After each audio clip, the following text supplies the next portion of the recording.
Bienvenue à cette première séance du cours d'échecs. Je vais vous présenter les sections qui composeront chaque séance et vous expliquer le plan que nous suivrons. Nous commencerons par la section ouverture. Nous verrons dans cette section tous les concepts de développement des pièces et de contrôle du centre de l'échiquier. Ensuite, nous aborderons la section tactique, dans laquelle nous approfondirons l'étude des coups forcés et des combinaisons.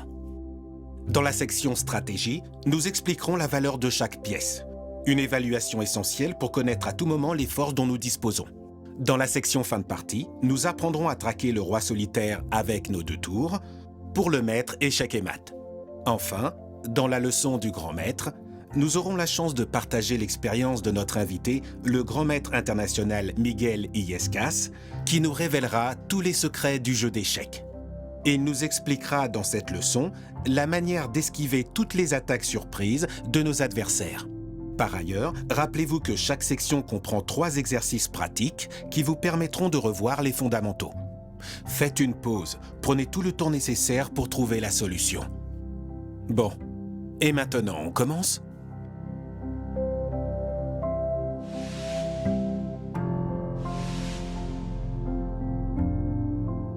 Bonjour à tous. Dans cette section, nous allons apprendre à réaliser une ouverture correcte. Autrement dit, nous allons apprendre les premiers coups à exécuter en début de partie. Pour cela, nous allons maintenant expliquer les 2 principaux concepts de l'ouverture. Le développement, ou la mobilisation initiale des pièces, et le contrôle du centre de l'échiquier. Pour commencer, il faut savoir que lorsqu'une pièce n'a pas encore bougé de sa case d'origine, on dit qu'elle n'a pas été développée. Nous essaierons toujours de déployer les pièces dans le but d'occuper le centre de l'échiquier. Le centre est considéré comme une zone stratégique clé, car c'est là que les pièces disposent de la plus grande capacité d'action. Le joueur dont les pièces sont les plus actives dispose des meilleures possibilités de mouvement et d'un plus grand choix, et pourra ainsi prendre l'avantage. Examinons avec attention la position initiale. Les 2 joueurs occupent leurs 2 premières rangées et toutes leurs pièces sont derrière les pions. Les mouvements sont limités par la présence d'autant de pièces dans un espace aussi petit. Un de nos objectifs sera d'augmenter l'activité. Les blancs commencent la partie et nous devons choisir un des mouvements possibles. Avancer l'un des pions d'1 ou 2 cases ou déplacer l'un des 2 cavaliers. 20 coups sont possibles, ni plus ni moins. Comment distinguer les bons des mauvais coups? Nous allons vous guider avec des règles très simples. Nous allons réaliser un coup et analyser son effet. Déplaçons un pion central de 2 cases vers l'avant, soit E4. En un seul coup, nous arrivons à contrôler presque la moitié de l'échiquier. Nous disposons désormais de 30 coups possibles.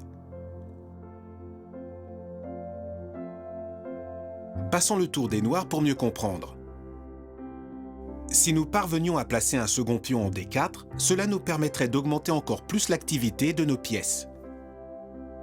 Vous constatez qu'elles dominent pratiquement toute la 5e rangée. De plus, nous disposons maintenant de 38 coups possibles. Rappelez-vous, le fait d'avancer les pions centraux permet de libérer le mouvement des pièces et de multiplier leur activité. Nous devons, si possible, occuper le centre avec les 2 pions. Pour mieux comprendre le concept de développement, nous allons simuler une partie réelle. Nous jouons avec les blancs. Notre objectif sera de développer les pièces le plus rapidement possible et de faire en sorte que chaque coup améliore notre activité. Observez le cavalier du roi blanc et le nombre de coups dont il dispose. Le cavalier contrôle 3 cases, mais la case E2, en jaune, est déjà occupée. Par conséquent, nous ne pouvons nous déplacer que vers les cases F3 et H3, éclairées ici en vert. Laquelle de ces 2 options est la meilleure? Un conseil, en général, il vaut mieux choisir la case qui nous offrira le meilleur résultat en termes d'activité. Nous allons donc placer le cavalier sur F3. Ici, le cavalier développe son potentiel maximum en contrôlant un total de 8 cases, dont 5 sont libres. Il est facile de voir que depuis H3, le cavalier n'en contrôlerait que 4, soit la moitié. Le fait d'avoir déplacé le cavalier sur F3 a permis d'améliorer son activité. Attention, en début de partie, il convient de mobiliser les pions centraux, les cavaliers et les fous, en réservant pour plus tard le développement des pièces de plus grande valeur, comme les tours, la dame ou le roi. Nous verrons cela plus en détail par la suite. L'important pour le moment est de mémoriser cette règle et de l'appliquer. Dans notre exemple, le joueur noir place son pion dame en D5. C'est un bon coup. Voyons pourquoi. Le fou dame a gagné en mobilité dans la diagonale C8H3. Il ne disposait d'aucun coup, et maintenant, il en a 5 à sa disposition. La dame noire a gagné en mobilité dans la colonne D. De plus, elle exerce un contrôle important sur le centre en défendant le pion D5. D'autres objectifs ont aussi été atteints en termes d'activité. Le pion noir contrôle maintenant les cases importantes du centre de l'échiquier, comme E4 ou C4. Le cavalier de la dame noire peut aussi maintenant sauter en D7. Le roi noir dispose d'une case pour s'échapper en cas d'urgence. En résumé, le pion en D5 est un excellent coup. C'est au tour des blancs de jouer. Ils ont joué un coup symétrique, chose assez fréquente dans les ouvertures classiques. Pion en D4. Les blancs avancent le pion dame de 2 cases. Ils laissent ainsi le champ libre à leur fou et obtiennent les mêmes bénéfices que les noirs lors du coup précédent. Nous avons vu comment les blancs et les noirs ont ouvert le jeu avec le pion dame. Ces types d'ouvertures s'appellent les débuts fermés. Elles débouchent en général sur des parties à rythme lent et à caractère stratégique. Continuons. Les noirs profitent de la voie ouverte par l'avancée du pion et placent leur fou en F5. Ce qui leur permet de contrôler les diagonales H7, B1 et C8, H3. Ce fou noir, au même titre que le cavalier du roi blanc, sont des pièces déjà développées. Les blancs jouent et répondent au coup de l'adversaire. Fou en F4. Cette position permet de contrôler les cases importantes comme E5, D6 ou C7. Remarquons que les blancs ont déjà 2 pièces et un pion en action et qu'ils conservent un coup de développement d'avance sur les noirs. Les noirs font un bon coup en avançant l'autre pion central, E6. De cette façon, ils permettent la sortie de l'autre fou par la diagonale F8 A3 et améliorent l'activité de plusieurs pièces. Bon, c'est suffisant pour l'instant. Nous avons analysé en détail différents coups de développement.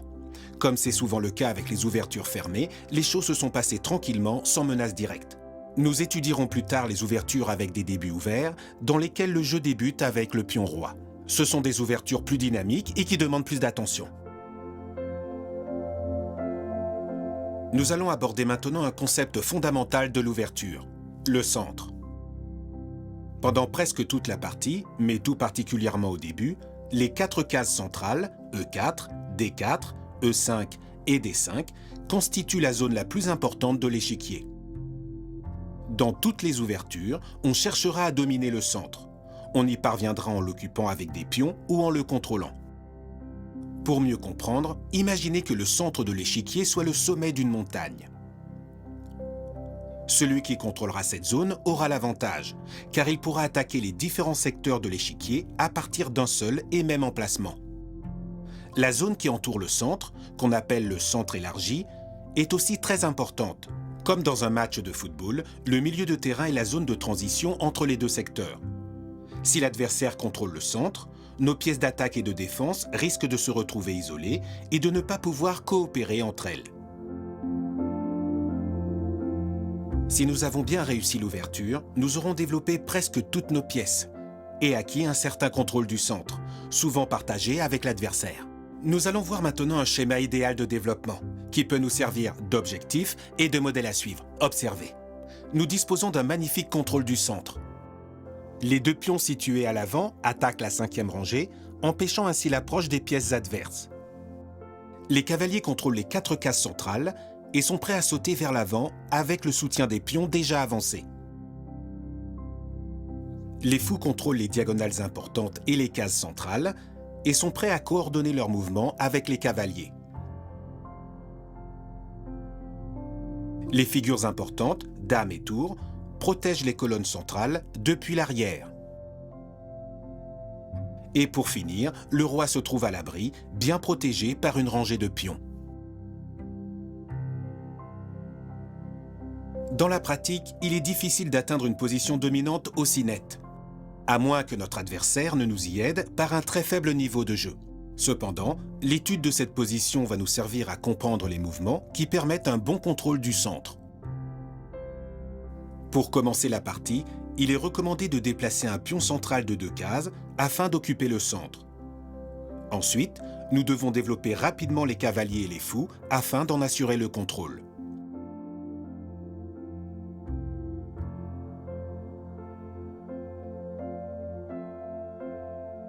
Nous verrons plus loin l'importance de roquer le plus rapidement possible.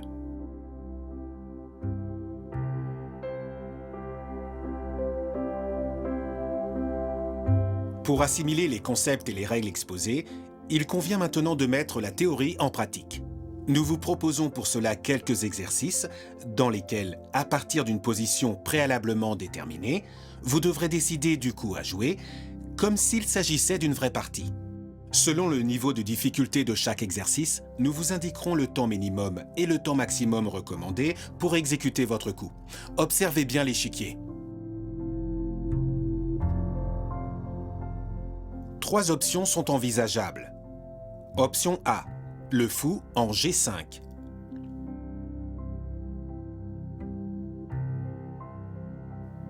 Option B, le cavalier en G5.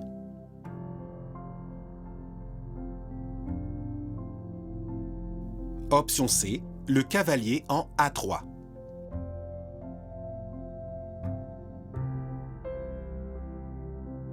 Quelle est la meilleure option? Réfléchissez bien et faites votre choix avant de regarder la réponse.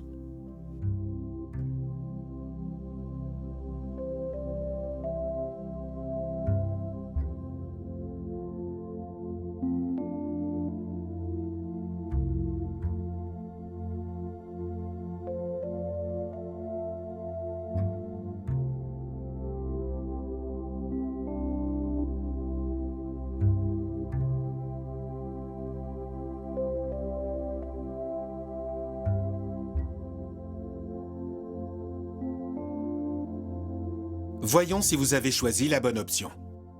En l'occurrence la première, fou en G5. Pourquoi? Explication. Déplacer le fou est un coup de développement qui le place dans une position très active, attaquant au passage le cavalier noir qui ne peut plus bouger sans exposer sa dame. Ce mouvement ne nous donne pas un grand avantage, mais c'est un bon coup qui permet d'améliorer notre position. Les 2 autres options, comme nous allons le voir, sont nettement moins bonnes. Avec le cavalier en G5, nous déplaçons une pièce qui était déjà bien développée au détriment de celles qui ne le sont pas encore. De plus, la menace conjointe de notre fou et de notre cavalier sur la case F7 peut facilement être neutralisée par les noirs avec un simple roc. Rappelez-vous, normalement, on ne doit pas déplacer 2 fois la même pièce lors de l'ouverture. Voyons la 3e option, le cavalier en A3. Ici, nous développons bien effectivement une pièce, mais la case choisie n'est pas la meilleure, car le cavalier a une activité réduite et s'éloigne du centre. Il serait préférable de le développer en D2, ou encore mieux en C3, ce qui lui donnerait une plus grande activité et un meilleur contrôle du centre. Rappelez-vous qu'en règle générale, il vaut mieux éviter de déplacer les cavaliers vers le bord de l'échiquier. J'espère que le premier exercice s'est bien déroulé. Sinon, voici une autre occasion de faire vos preuves. Concentrons-nous sur la situation que nous voyons sur l'échiquier. Quelle est la meilleure option? Vous pouvez choisir entre option A, le fou en G5.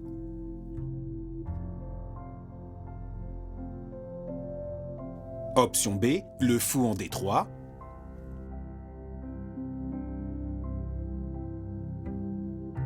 Option C, la tour en B1.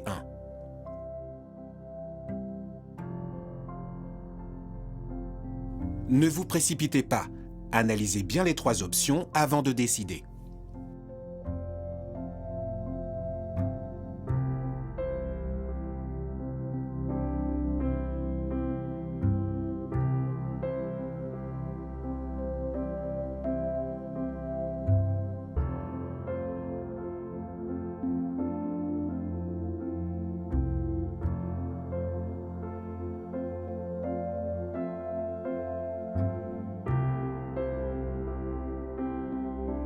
Vous êtes prêts? Très bien. Voici la réponse. Le meilleur coup serait le fou en D3. Pourquoi? Voyons cela. Fou en D3. Pourquoi? Comme dans l'exercice précédent, il convient d'accorder la priorité au développement d'une pièce qui n'a pas encore été déplacée. De plus, depuis D3, le fou contrôle la diagonale B1-H7 et domine les cases centrales, comme E4, avec en ligne de mire la zone de petit roc éventuel de l'adversaire. Les deux autres options ne sont pas aussi avantageuses. Voyons pourquoi. Avec le fou en G5, nous déplaçons une pièce déjà développée sans en améliorer son activité. Même chose avec la tour en B1, puisque la position de la tour ne s'améliorerait pas. Ce serait donc un coup perdu. Très bien, continuons les exercices. Il ne faut pas y voir quelque chose de purement théorique. Ce sont des situations susceptibles de se présenter dans n'importe quelle partie réelle et dans lesquelles vous pourriez certainement appliquer quelques-unes des idées que nous voyons ici. Observez bien l'échiquier. Trois options sont envisageables. Option A, le pion en D4.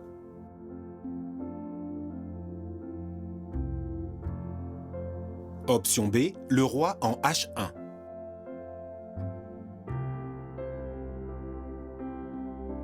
Option C, le fou en C4.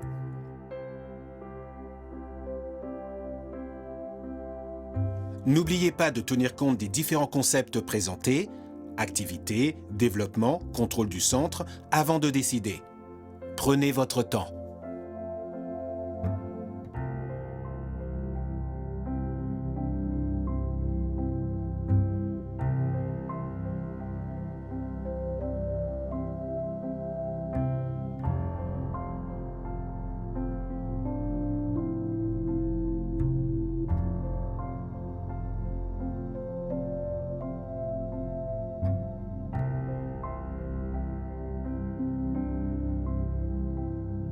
Prêt?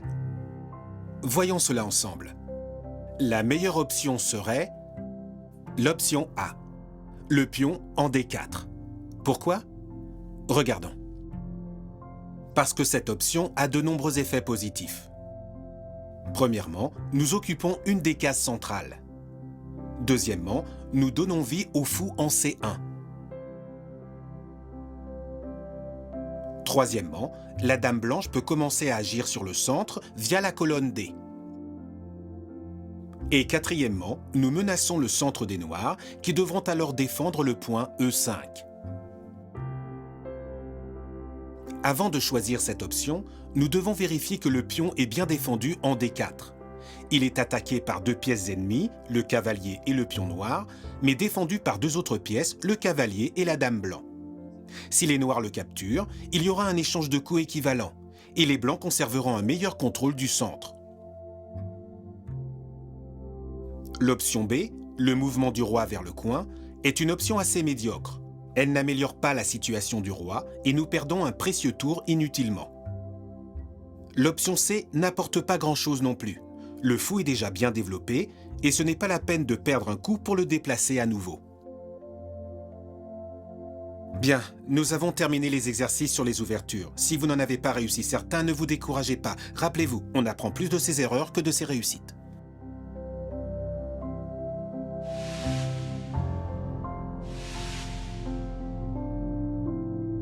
Découvrons maintenant quelques-unes des techniques qui permettent aux grands maîtres d'anticiper les coups adverses.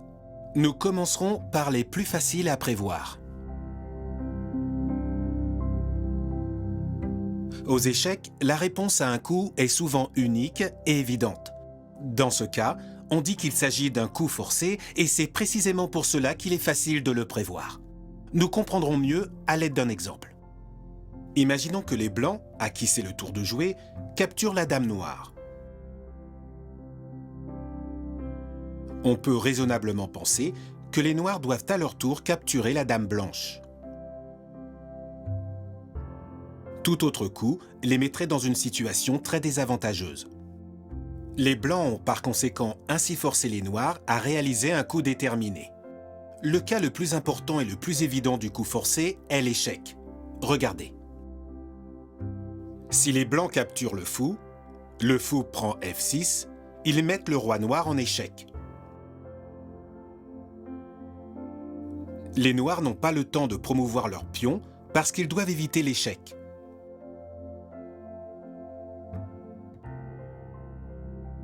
Les blancs, quant à eux, ont le temps d'approcher leur roi en F2, pour capturer le pion noir.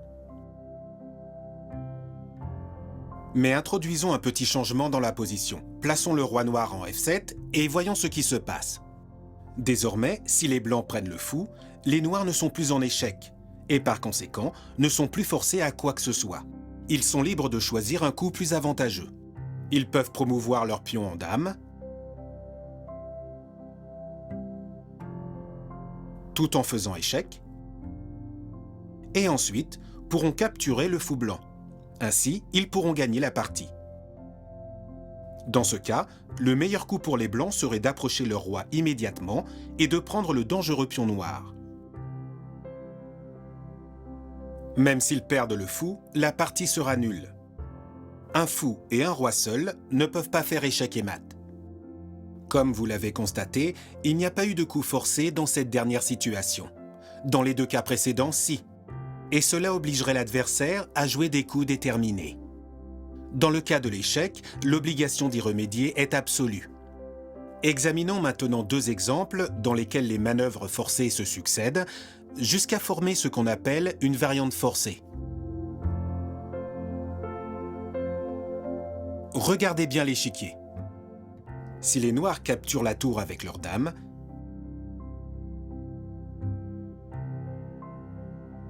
ils mettent le roi blanc en échec, obligé de prendre la dame. Le coup peut sembler mauvais, mais il n'en est rien. La réplique blanche est pratiquement forcée et débouche sur la position suivante. Désormais, les noirs déplacent leur tour pour remettre le roi en échec, et ce faisant, réussissent à capturer la dame blanche au coup suivant.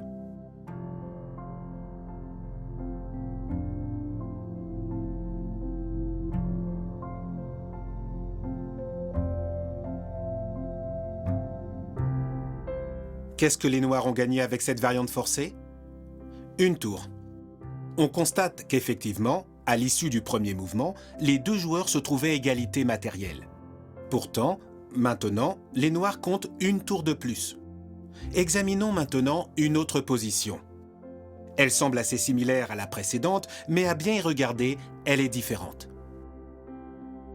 Les noirs croient pouvoir utiliser le même coup que précédemment et capturent la tour blanche.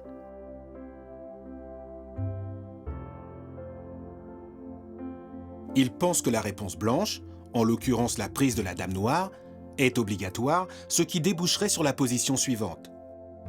Là, à nouveau, le coup tour en H3 ferait échec, ferait perdre la dame au blanc et offrirait la partie au noir, car le pion blanc solitaire se trouverait passablement désarmé face à la tour ennemie. Mais les noirs avaient-ils raison? Est-il vrai qu'une fois la tour prise, la réponse blanche serait forcée? Revenons à ce point précis de la partie.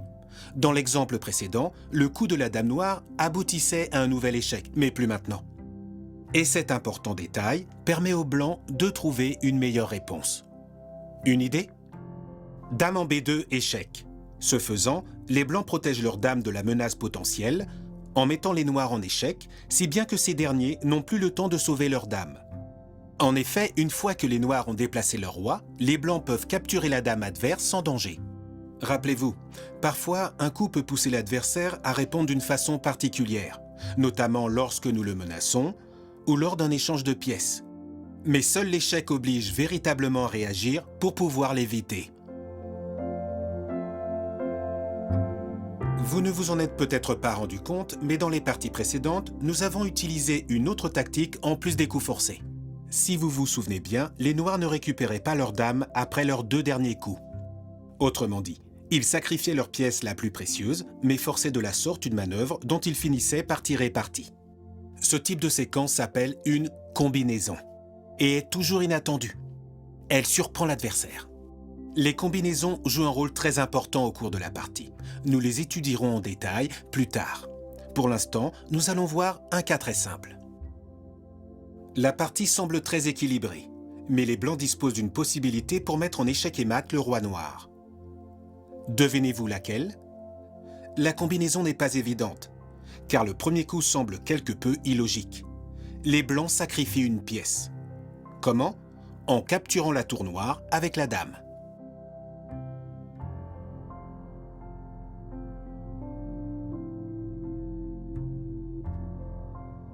De cette façon, ils sacrifient leur dame pour s'offrir un avantage encore plus grand. Ce n'est pas le genre de coup auquel on pense à première vue, parce qu'on doit sacrifier la dame. Mais en échange, on gagne la partie. Regardez, les noirs n'ont qu'une seule réponse possible. Prendre la dame. Mais l'intention des blancs peut désormais se manifester clairement en plaçant la tour en E8, protégée par l'autre tour. Échec et mat. Les blancs gagnent. On peut donc dire que la combinaison initiée par le sacrifice de la dame s'est avérée aussi brillante qu'efficace. Très bien. Maintenant que nous savons ce qu'est une combinaison, il est temps de vous présenter Paul Morphy, l'un des meilleurs joueurs d'échecs de tous les temps. Paul Morphy naquit dans une famille créole de la Nouvelle-Orléans. La musique et les échecs ont bercé sa jeunesse, et Morphy apprit à jouer en observant les gens de son entourage. À seulement 13 ans, il était déjà considéré comme l'un des joueurs les plus doués des États-Unis. Sa supériorité était telle qu'il avait pour habitude de rendre des pions d'avance à ses adversaires et de leur laisser l'entame du jeu. Pour Morphy, les échecs n'étaient qu'un jeu et il n'envisagea jamais d'y consacrer sa carrière. En 1858, lors d'une année sabbatique dans sa carrière d'avocat, il visita l'Europe. C'est là qu'il démontra qu'il était le meilleur joueur du monde. Morphy était un véritable maître en matière de combinaison. Voici le moment de mettre en pratique ce que nous avons appris.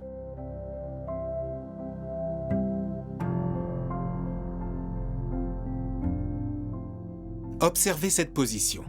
C'est au blanc de jouer. Et il donne l'impression d'être en très mauvaise posture. Une pièce de moins, la dame attaquée et le roi menacé par les pièces adverses. Cependant, il dispose d'une combinaison pour gagner la partie. Pouvez-vous voir laquelle? N'hésitez pas à prendre le temps de la réflexion pour trouver la solution.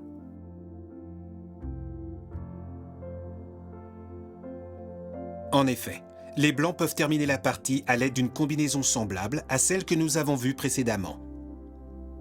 Ils capturent la tour tout en faisant échec, ce qui oblige le roi noir à répondre. Les blancs occupent alors la rangée du fond avec leur tour et font mat.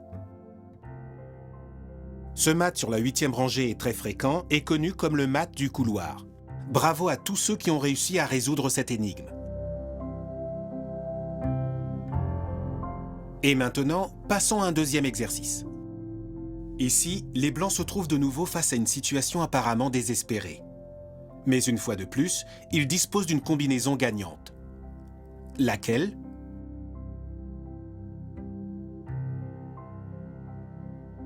Le sacrifice de la dame.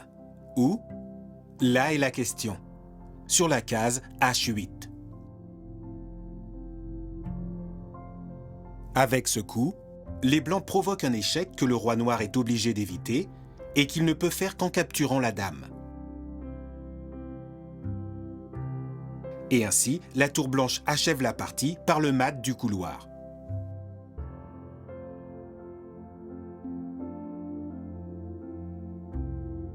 Notez que pour pouvoir faire échec et mat, le roi doit être coincé. Dans ce dernier cas, la case G7 est contrôlée par le pion situé en H6. Cependant, notez que si la combinaison avait été jouée à l'envers, le résultat n'aurait pas été le même. Je vais vous le prouver. Si au lieu de mettre le roi en échec avec la dame, on essaie de le faire avec la tour, on offre une porte de sortie au roi. Comme vous pouvez le constater, le roi finira par s'échapper et le sacrifice des Blancs n'aura servi à rien, sauf à perdre une pièce.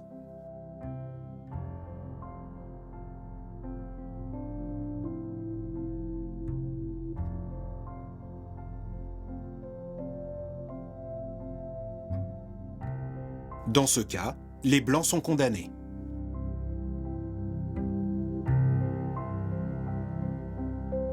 Dans ce troisième exercice, nous allons recréer une des parties les plus brillantes de Paul Morphy, dans laquelle il a réussi à atteindre cette position.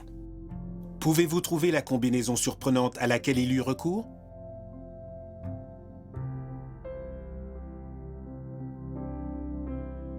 Le coup brillant et décisif est le suivant. Dame en B8, échec.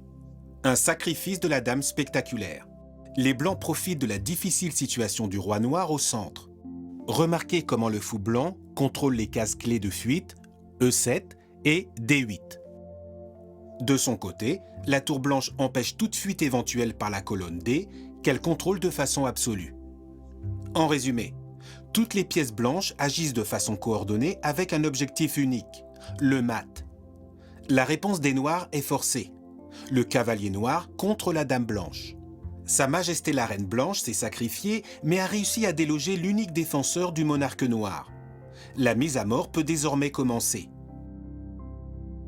Tour en D8, mat.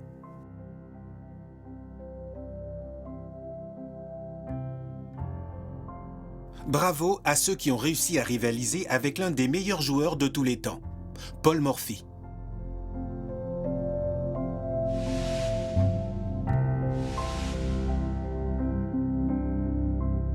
Bonjour à tous, je suis Miguel Illescas, grand maître international d'échecs. Dans cette section, je vais essayer de vous transmettre quelques conseils provenant de ma grande expérience. Je commencerai par souligner l'importance de ne pas commettre d'erreurs graves. La plupart des parties se décident sur une erreur fortuite de concentration ou d'inattention. Et pour éviter dans la mesure du possible ce type d'erreur, je vais vous apprendre une technique qui consiste à imaginer que nous nous trouvons devant un feu rouge. Cette couleur nous indique que nous ne pouvons pas encore jouer notre coup. Nous l'avons en tête, nous voulons le réaliser, mais avant, nous allons vérifier que tout est en ordre. Lorsque nous sommes sûrs que tous les dangers sont sous contrôle, alors nous pouvons nous déplacer et effectuer ce coup que nous avions planifié auparavant. Pour illustrer cette technique, je vais vous montrer une partie contre le grand champion Garry Kasparov. Kasparov commence la partie avec pion-dame. Je réponds avec une ouverture un peu risquée, comme l'est la défense hollandaise.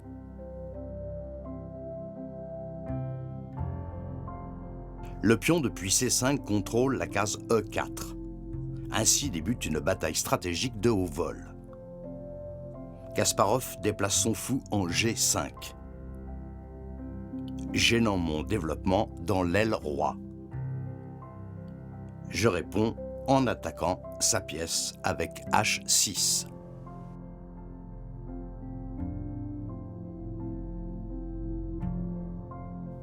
Le fou s'enfuit en H4. Et face à cette retraite, je réponds avec G5. Renouvelant mon attaque contre cette pièce si gênante.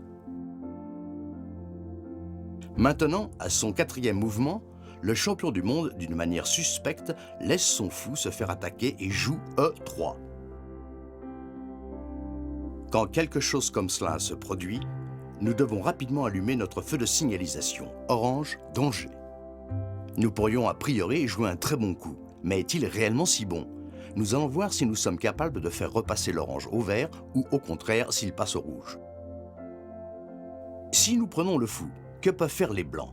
Le mouvement du pion ne semble pas menaçant, étant donné qu'il ne fait que contrôler le centre et qu'il n'a même pas traversé la moitié du terrain de jeu. En revanche, ce qui est menaçant, c'est que la dame blanche s'est ouvert une diagonale à partir de laquelle elle pourrait causer pas mal de dégâts. Voyons cela. Si nous capturons le fou en H4, les blancs peuvent jouer la dame en H5. Échec et mat. Un mouvement qui termine la partie de manière fulgurante.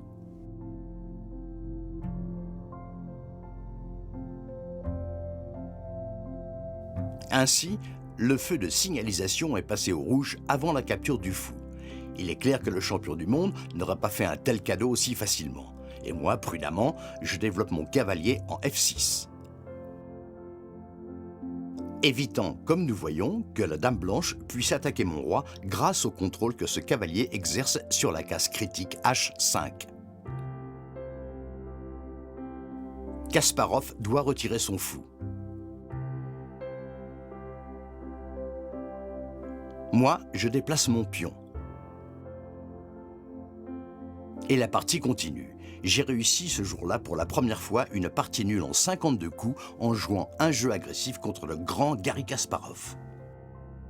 Bien, j'espère que cette anecdote vous aidera à vous rappeler que l'important aux échecs, c'est de rester attentif à tout instant.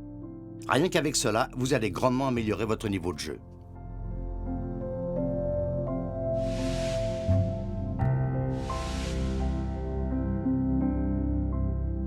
Dans la lutte pour le contrôle de l'échiquier, des conflits surgissent fréquemment entre les deux camps.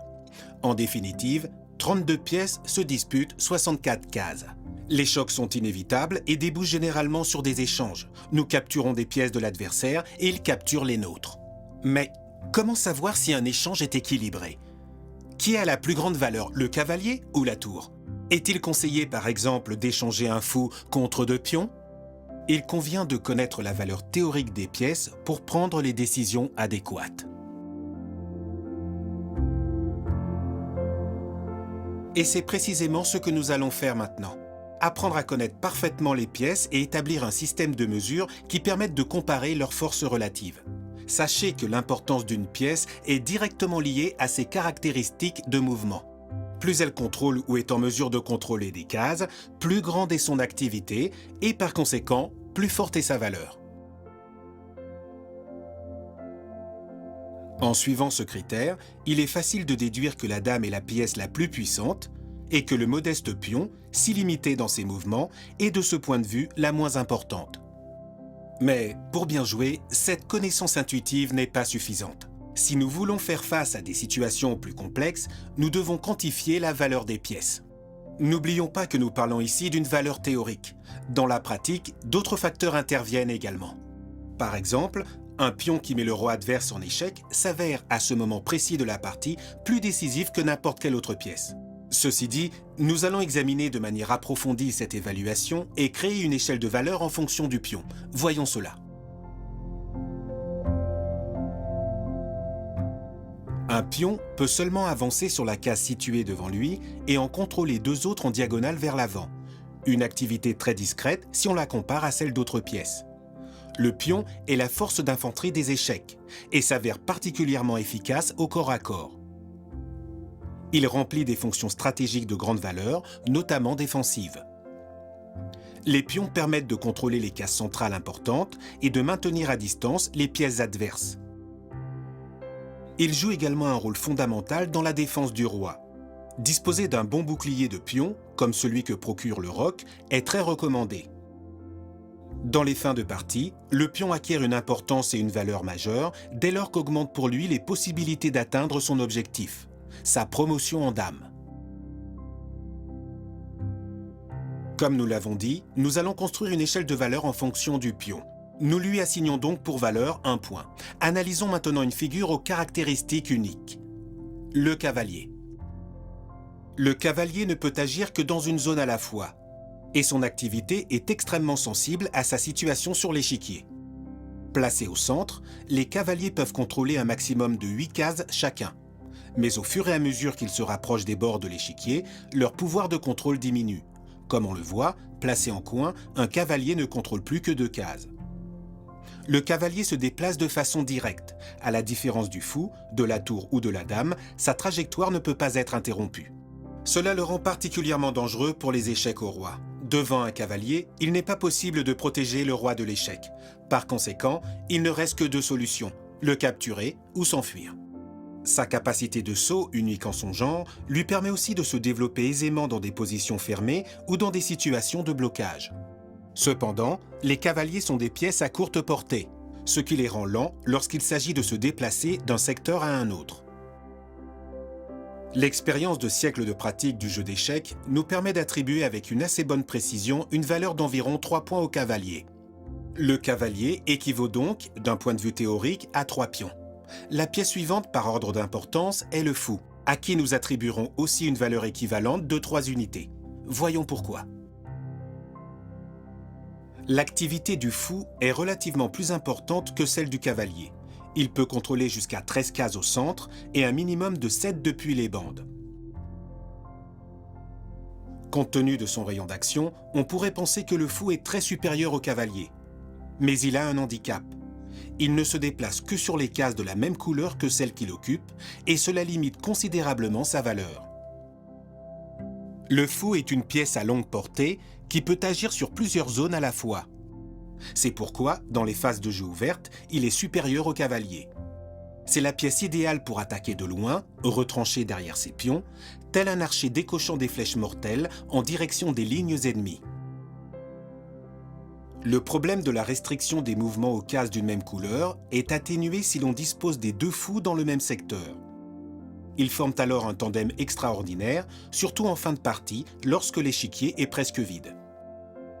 Le cavalier et le fou sont ce qu'on appelle des pièces légères, par rapport à la tour et à la dame, considérées comme des pièces lourdes, et que nous allons maintenant évoquer. On assigne à la tour une valeur de 5 points. Autrement dit, elle équivaut à 5 pions, ou, ce qui revient au même, à une pièce légère plus 2 pions. Voyons ses propriétés et nous comprendrons mieux la raison d'une telle valeur. Une tour contrôle 14 cases, une de plus que le fou, mais elle le fait sans aucune limitation, ni de couleur, ni d'emplacement. Observez comment, en un seul mouvement, elle peut dominer n'importe quelle case de l'échiquier. Les tours sont des pièces à trajectoire verticale et horizontale et à longue portée. De par leur puissance, elles rappellent les catapultes, mais elles sont si rapides que l'on pourrait les comparer aux avions de combat modernes. C'est pourquoi, au même titre que les fous, les tours ont besoin d'un échiquier dégagé pour donner le meilleur d'elles-mêmes. Si bien qu'elles s'avèrent un peu maladroites au corps à corps ou lorsqu'elles ne disposent pas de colonnes ouvertes. Dans les fins de partie, elles s'avèrent très efficaces pour capturer les pions ennemis. Les tours peuvent les attaquer dans le sens vertical et de par leur type de mouvement, ils ne peuvent pas les esquiver. Elles sont également redoutables lors de l'attaque du roi, car elles sont capables de couper l'échiquier, empêchant ainsi le roi ennemi de franchir les rangées ou les colonnes pour s'échapper. Il ne nous manque plus qu'une dernière pièce, la plus puissante de toutes, la dame. La dame combine le mouvement de la tour et du fou, mais vaut plus que la somme des deux. Par convention, on lui attribue une valeur légèrement supérieure à 9 unités. Étudions-la en détail. L'activité de la dame est spectaculaire. Depuis le centre, elle peut dominer jusqu'à 27 cases, pratiquement la moitié de l'échiquier, et un minimum de 21 cases depuis son pire emplacement, c'est-à-dire contre une bande. Il s'agit d'une pièce à longue portée, néanmoins apte à n'importe quel type de combat, y compris le corps à corps. Elle s'avère pratiquement toujours décisive dans l'attaque du roi adverse. Son seul défaut est précisément son immense valeur. Pour pouvoir agir sereinement, la dame ne doit pas être attaquable facilement. Il s'agit d'une pièce si importante que nous serons pratiquement toujours obligés de répondre aux attaques qui la visent. Pour finir, signalons que parler de la valeur du roi n'a pas de sens. Il s'agit d'une pièce qui ne peut pas être capturée. La perdre signifie perdre la partie. Par conséquent, rappelez-vous, en partant du pion, qui vaut 1 point, le cavalier et le fou équivalent à 3 points, La tour a une valeur de 5 points et la dame, la plus puissante de toutes les pièces, équivaut à 9 points ou, ce qui revient au même, 9 pions. La valeur du roi est infinie dès lors qu'il s'agit d'une pièce qui ne peut être remplacée par aucune autre. Je vous recommande de mémoriser cette table, mais n'oubliez pas que ce ne sont que des valeurs statistiques. Elles s'entendent à situation égale des autres facteurs. Bien entendu, dans la pratique, un cavalier bien placé vaudra temporairement plus qu'un fou en mauvaise position. En résumé, connaître la valeur théorique des pièces nous aidera à refuser les échanges défavorables et à rechercher ceux qui sont avantageux au niveau matériel. Mettons désormais cela en pratique. Observez la situation de cette partie. Les noirs avancent leur pion en G5. Si les blancs négligent les intentions de l'adversaire et décident par exemple de développer leur autre cavalier en C3, ils perdront le fou.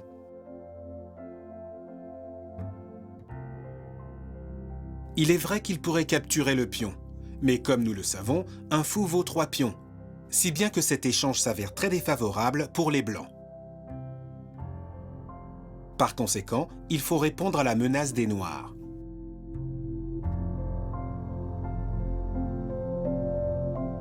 D'où la question qui se pose.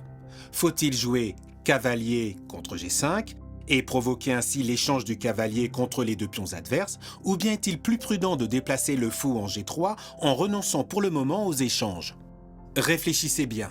Vous devez calculer votre coût et décider quelle sera la meilleure option.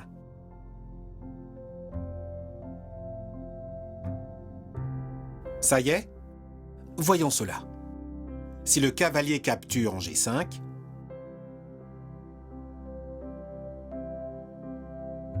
les noirs répondront en le prenant. Le fou pourrait ensuite capturer cet autre pion, mais remarquez que les blancs n'obtiennent alors que 2 pions pour un cavalier qui en vaut 3. Sans aucun doute, il est préférable de retirer le fou. Si vous n'aviez pas trouvé la bonne réponse, ne vous inquiétez pas, cela viendra avec un peu de pratique. Je vous propose un deuxième exercice. Observez la position suivante. Seriez-vous capable de calculer la valeur des pièces? À votre avis, les blancs ont-ils intérêt à capturer en E4? Réfléchissez.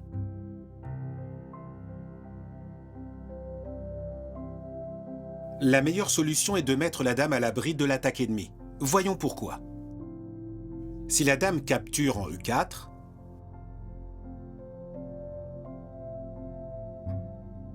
les noirs prendront la dame blanche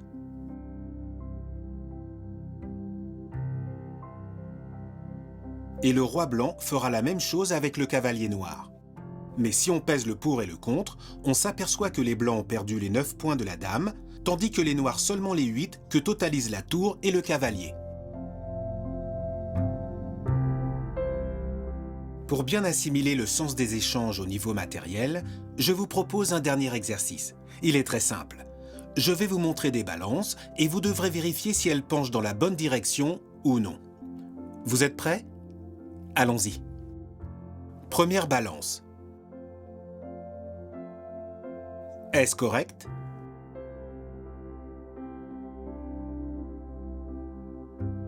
Effectivement, la dame et le pion totalisent 10 points, alors que le cavalier, la tour et le pion n'en totalisent que 9. Voyons la suivante.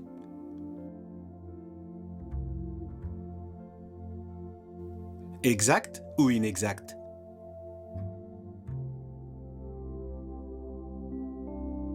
C'est inexact.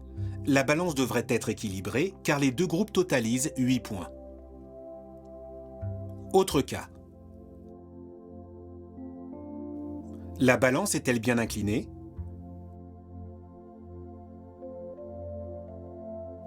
Non.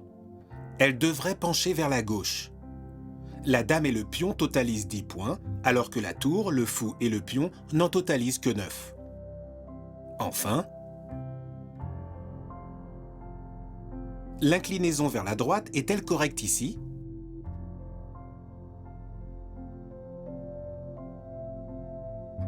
Bien entendu. La tour et le pion totalisent 6 points, alors que le fou plus les 2 pions n'en totalise que 5. Comme vous l'avez constaté, cette échelle de valeur est d'une grande aide lorsqu'il s'agit de comparer les différentes options. Il est important d'éviter les décisions susceptibles de nous faire perdre des pièces.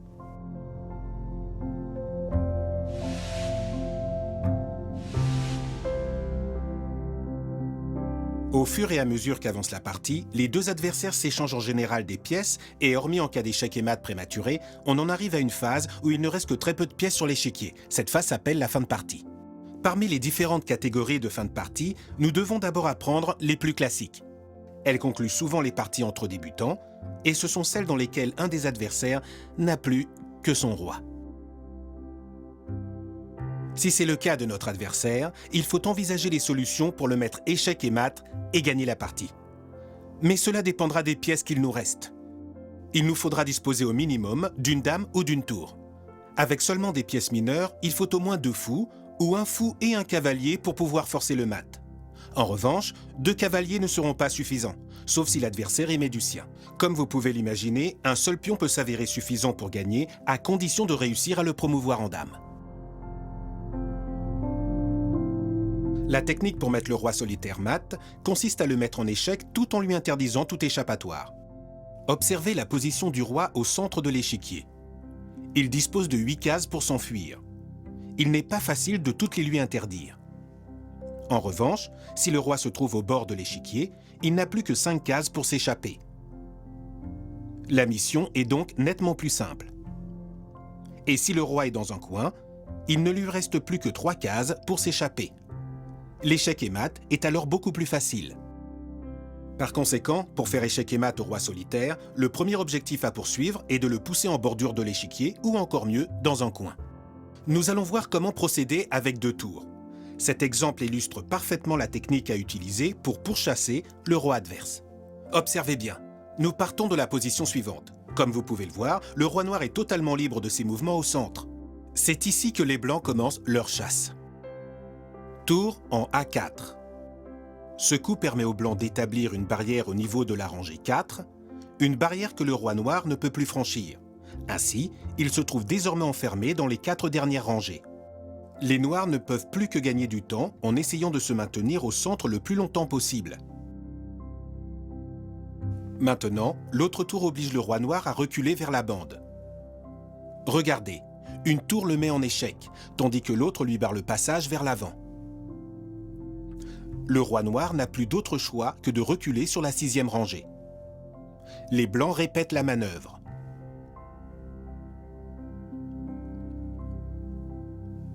Maintenant, le roi attaque la tour. Si bien que les blancs doivent modifier un peu leur stratégie. C'est un moment important. La tour s'éloigne le plus possible du roi adverse, mais maintient son encerclement derrière les 2 dernières rangées. Les noirs jouent, mais peu importe désormais ce qu'ils font, car ils ne peuvent plus éviter le mat en 2 coups. Blanc, tour en H7, échec.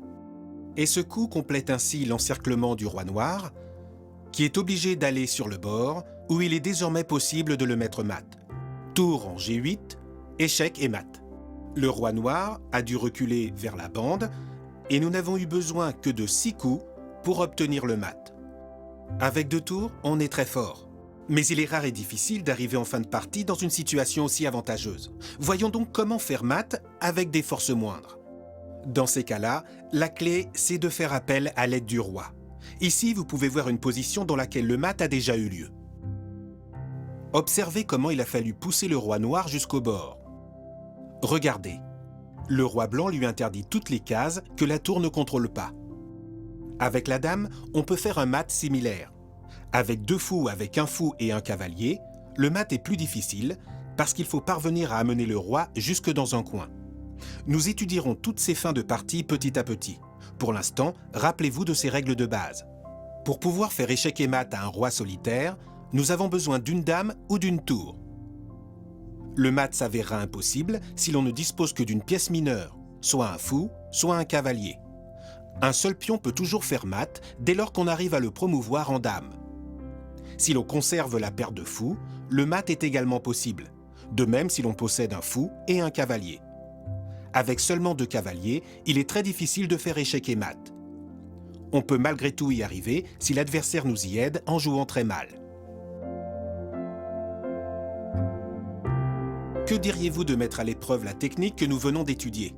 En réalité, la seule manière d'apprendre, c'est la pratique. Alors, allons-y. Observez bien l'échiquier. C'est au tour des blancs de jouer. Quel est le meilleur coup pour traquer le roi noir? Voici 3 options possibles. Option A, déplacer la tour en B5. Option B, jouer l'autre tour en H6.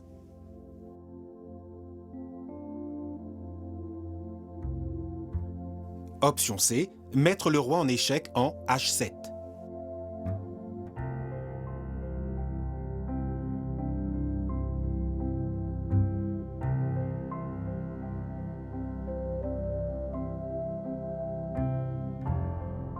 Le meilleur coup est l'option B, la tour en H6. Voyons pourquoi. Ce mouvement permet d'enfermer le roi noir dans les 2 dernières rangées.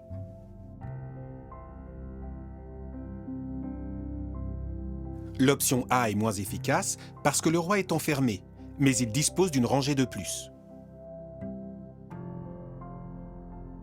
Quant à l'option C, la tour en H7 fait échec, elle n'est pas bonne non plus. Considérez que les noirs ne nous faciliteront pas la tâche en amenant le roi sur la dernière rangée et en se laissant amener au bord de l'échiquier. Il est plus probable qu'ils joueront sur la 3e rangée, où leur roi a plus de liberté de mouvement.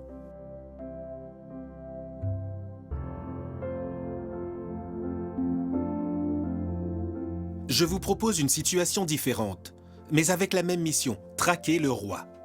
Regardez bien la position. C'est au blanc de jouer. Quel mouvement serait le plus efficace pour encercler le roi? Option A, la tour en F1.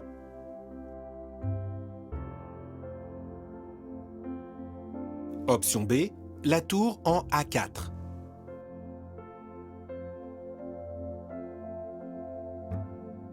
Option C, la tour en G1, échec.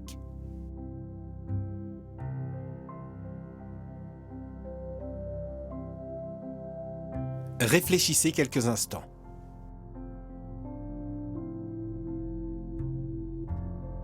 Ici, le roi est plus proche de la dernière colonne que de la dernière rangée. Par conséquent, la réponse correcte est la réponse A. Le mouvement tour en F1 permet d'acculer le roi derrière les 2 colonnes de droite, soit 16 cases au total. En revanche, l'option B, tour en A4, l'enfermera dans les 4 dernières rangées, soit 32 cases. L'option de l'échec avec la tour en G1, comme on l'a vu lors du premier exercice, donnerait un bon résultat si les noirs répondaient en déplaçant le roi dans la colonne H, car il s'y enfermerait. Mais s'ils jouent le roi dans la colonne F, celui-ci jouira de beaucoup plus d'espace pour se déplacer que dans la première option.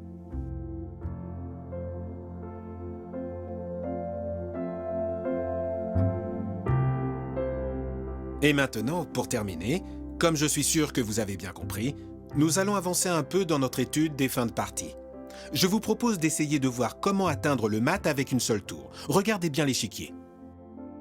C'est au tour des blancs de jouer et ils font mat en seulement 2 coups.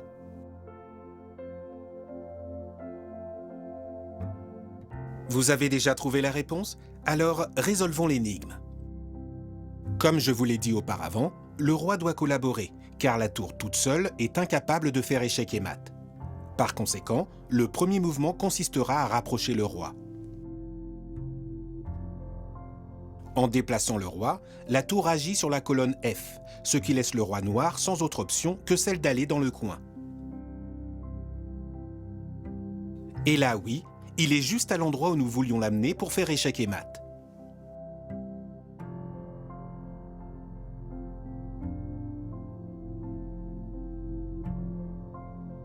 Et voilà, le tour est joué. Bravo à ceux qui avaient trouvé la solution.